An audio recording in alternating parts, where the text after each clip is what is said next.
अस्सलाम वालेकुम दोस्तों, मैं हूं असलम बलोच और आज हम सीखेंगे कि डायरेक्टरेट के थ्रू जिन स्टूडेंट का सीट होता है मुख्तलिफ यूनिवर्सिटीज़ में, फिर उनको स्टिपेंड भी मिलने का वादा किया जाता है।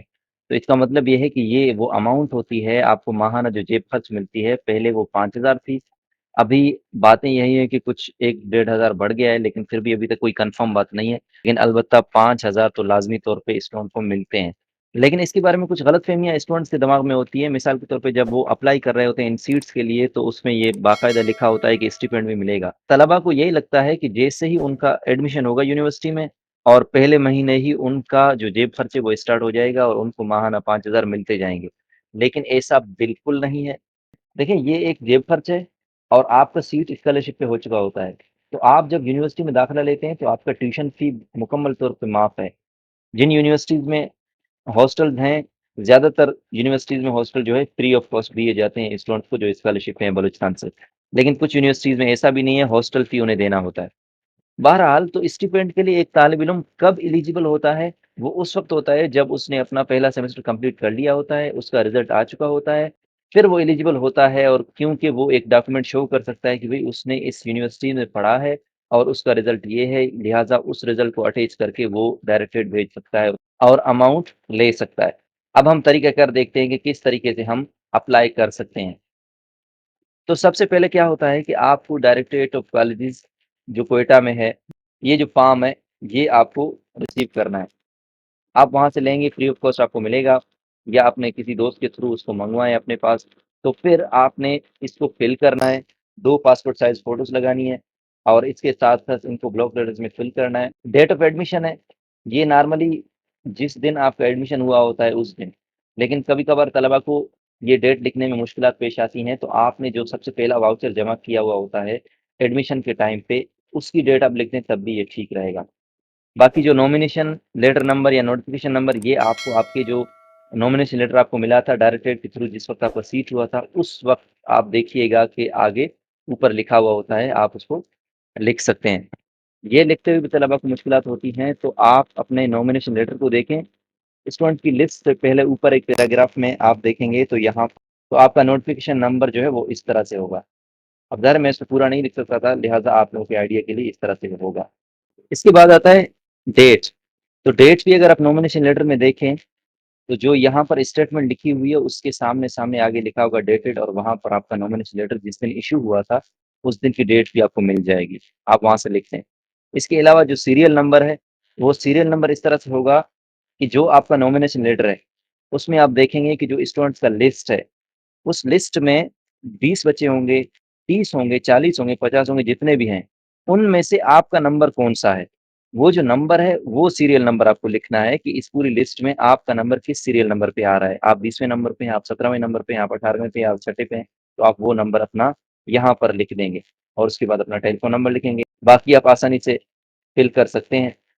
ये आप लोगों ने फ़िल नहीं करना, ये जब आप सबमिट कर रहे होंगे उस वक़्त जो डायरेक्टरेट वाले हैं, वो लोग आपका नाम वग़ैरह यहाँ पर फ़िल करने के बाद इसको यहाँ से काट कर आपको दे देंगे और ये इस बात का सबूत होगा, रसीद होगी कि आपने अपना फ़ॉर्म यहाँ पर जमा करा दिया है। इसके बाद आते हैं किन-किन चीज़ों की ज़रूरत पड़ सकती है। सबसे पहली और ज़रूरी चीज़ ये है कि आपको जो नॉमिनेशन लेटर मिला है उसकी एक कॉपी आप अपने इस फॉर्म को फिल करके अटैच करेंगे। इसके साथ-साथ जो श्योरिटी बॉन्ड है, ये एक किस्म का एफ़िडेविट होता है। इसको अपने यूनिवर्सिटी या अपने शहर से मत बनाएँ। आप जैसे ही डायरेक्टरेट में इसको सबमिट कर रहे होंगे, डायरेक्टरेट के सामने जो फोटोकॉपी वाला है वहाँ पर से आपको ये श्योरिटी बॉन्ड साइन्ड मिल जाएगा। आप उसमें अपने नाम वग़ैरह डालकर उसको अपने फॉर्म के साथ अटैच कर सकते हैं। 2 फ्रेश पासपोर्ट साइज़ फ़ोटोज़ आप लगाएँगे, सीएनआईसी कॉपीज़ और इसके साथ-साथ बोनाफाइड सर्टिफ़िकेट वो होता है जब आप यूनिवर्सिटी में होते हैं, तो जब आप पढ़ रहे होते हैं, उस वक़्त आपकी ट्रांसक्रिप्ट आपको नहीं मिली होती, डिग्री नहीं मिली होती, तो फिर आप यानी सबूत के तौर पे अपने यूनिवर्सिटी से कहते हैं कि आप मुझे कोई ऐसा लेटर दे दें, जो ये बताता हो कि मैं आप लोगों के यहाँ पढ़ रहा हूँ, इस सेमेस्टर में हूँ और मेरी डिग्री जारी है। तो फिर वो आपको एक इस तरह का लेटर जारी कर देते हैं, जिसको आपने अटैच करना है इस फॉर्म के साथ। प्रोग्रेस रिपोर्ट इसका मतलब यही है कि आपका जो रिज़ल्ट है, वही तमाम सेमेस्टर्स का रिज़ल्ट एक था जिसमें आपकी सीजीपीए कैलकुलेट होती है, वो आपने प्रिंट निकाल के इसको अटैच करना है और इसके साथ-साथ जो आपका फ्रेश जो सेमेस्टर है उसका रिज़ल्ट भी आपने अटैच करना है और छठा और आठवाँ तकरीबन सेम ही होते हैं मोस्टली और इसके साथ-साथ जो यूनिवर्सिटी का कार्ड है वो आपने अटैच कर देना है। और स्पेशली आपका जो हेड ऑफ डिपार्टमेंट है, उससे आपने सिग्नेचर लेना है और बाद में उन्होंने यहाँ पर यानी अपनी डिटेल देनी है, तो वो सारी डिटेल्स आप उनसे लेंगे। उसके बाद आप ये फॉर्म अपने डॉक्यूमेंट के साथ सबमिट करेंगे डायरेक्टरेट में। स्टूडेंट्स को मिलता है ये उस वक्त जब बजट आ रहा होता है, उस वक्त एक लिस्ट बनाई जाती है कि इन स्टूडेंट्स ने अप्लाई किया स्टिपेंड के लिए, लिहाजा इनके नाम शामिल हैं और इनको इस साल बजट आने के बाद ये पैसे दिए जाएंगे और इतने पैसे दिए जाएंगे। तो ये लिस्ट बन जाती है बजट से पहले। आप जब अप्लाई कर चुके होते हैं तो बजट आने से 1 डेढ़ महीना पहले दोबारा से आप मालूमात करें अपने दोस्त के थ्रू, किसी भी बंदे के थ्रू आप देखें कि वहाँ पर जो लिस्ट बन रही है तो क्या उसमें आपका नाम शामिल है या नहीं है।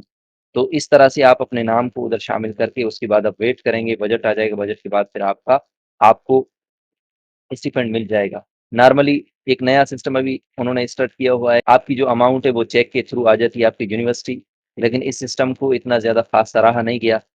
अब तक कोई ऐसी अपडेट नहीं आई है कि किस तरीके से आया कि वो डायरेक्टरेट में ही आपका चेक मिलेगा आपको या फिर आपकी यूनिवर्सिटी मिलेगा, बहरहाल इन दोनों में से कोई ना कोई हो सकता है।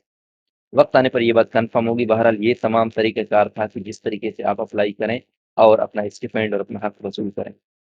पहले फॉर्म दूसरा था, अभी कुछ सालों से ये फॉर्म चल रहा है, आगे जाके चेंज भी हो सकता है। लेकिन कहने का मकसद यही है कि यहाँ पर जो-जो चीज़ें रिक्वायर्ड हैं, किस-किस तरह से लिखना है, आगे जाकर भी किसी न किसी जगह पे ऐसी ही मालूमात की ज़रूरत होगी, तो आप इन इंस्ट्रक्शंस को बाद में अगर फॉर्म चेंज भी होता है, तब भी आप यूज़ कर सकते हैं। ये जो रकम है, ये माहाना हिसाब से नहीं मिलता, बल्कि पूरे सेमेस्टर के लिए या फिर साल के लिए या जितने सेमेस्टर आपने कंप्लीट किए हैं, उस हिसाब से आपको मिलता है। तो मिसाल के तौर पे अगर 1 सेमेस्टर का आपको दिया जाए, तो एक साथ आपको मिलेगा 5,000 के हिसाब से 30,000, अगर बढ़ गए हैं, तो ज़्यादा भी हो सकते हैं। इसके साथ-साथ अगर आपने तीसरे या चौथे सेमेस्टर के बाद अप्लाई किया है, तो फिर आपके 2 या 3 सेमेस्टर के कैलकुलेट होने के बाद फिर आपको एक साथ मिल सकते हैं। कुछ दोस्त हैं जिन्होंने अप्लाई किया तकरीबन छठे या 7वें सेमेस्टर में, तो उनको एक जो किस्त मिली वो 1 लाख रुपए की थी। तो इस तरह से उनको किस्त वाइज़ मिलता जाता है, 1 लाख भी हो सकता है, 60,000 हो सकते हैं, या जिस हिसाब से वो लोग अमाउंट को तक़सीम करते हैं, चेक्स बनाते हैं, तो उस हिसाब से आपको मिलते जाएँगे। तो ये कभी मत सोचिएगा कि आपको माहाना के हिसाब से मिलेगा। अगर आपके ज़हन में कोई ऐसी बात है, कोई ऐसी वीडियो बनानी चाहिए मुझे, तो लाज़मी तौर पे मुझे कमेंट बॉक्स में बता दें। मैं इंशाल्लाह कोशिश करूँगा उस मौज़ू पर वीडियो बनाने की। बाकी मज़ीद इस तरह की वीडियोज़ के लिए वीडियो को लाइक करें, चैनल को सब्सक्राइब करें और ऐसी बातें दीगर ज़रूरतमंद दोस्तों के साथ लाज़मी शेयर करें। दुआ में याद रखिएगा। अल्लाह हाफ़िज़।